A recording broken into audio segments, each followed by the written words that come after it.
姐妹们，我可太喜欢刘星了，不是因为他既有钱又有背景又有资源还努力，是因为他身上的那股强者思维，我真的太喜欢了。我觉得欣欣子身上这个强者思维非常适合我们普通女生去学习，所以今天就跟大家分享一下我对强者思维的理解，以及我们普通女生如何把自己培养成强者思维。我也是领悟了这个一点点，并且运用在生活当中，现在有了自己的小事业，并且呢，大学毕业呢，买了一台车子，开了一家店子，所以建议你先点赞收藏起来再看，可以反复多看几遍。最开始知道这两种思维是我在电视剧中《天道》里面男主丁元晕的台词里面提到过。强者思维就是自己创造，不依附于任何人；弱者思维就是依附任何人去索要；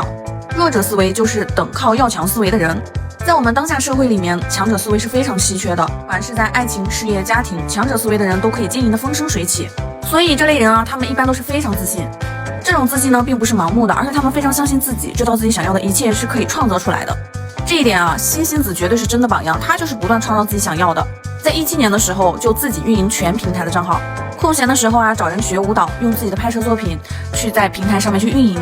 并且每个平台都是超级积极的在营业呢。粉丝想看攻略就出攻略，想看穿搭就出穿搭，还会根据每个平台不同的受众特点来发不同的营业内容，不断的去创造，不断的去输出，妥妥的就是强者思维。而且欣欣子整个输出的状态都是非常自然的，非常具有松弛感，不会给任何人去制造压力，所以就会导致很多人喜欢他，并且想要靠近他。在这样一个循环过程中，他就能够收集到更好的资源、人脉和平台。我一开始也是很强的弱者思维，任何困难都会抱怨外界，但是我后面也发现啊，抱怨是解决不了任何问题的，反而增加了害怕这件事情的大概率，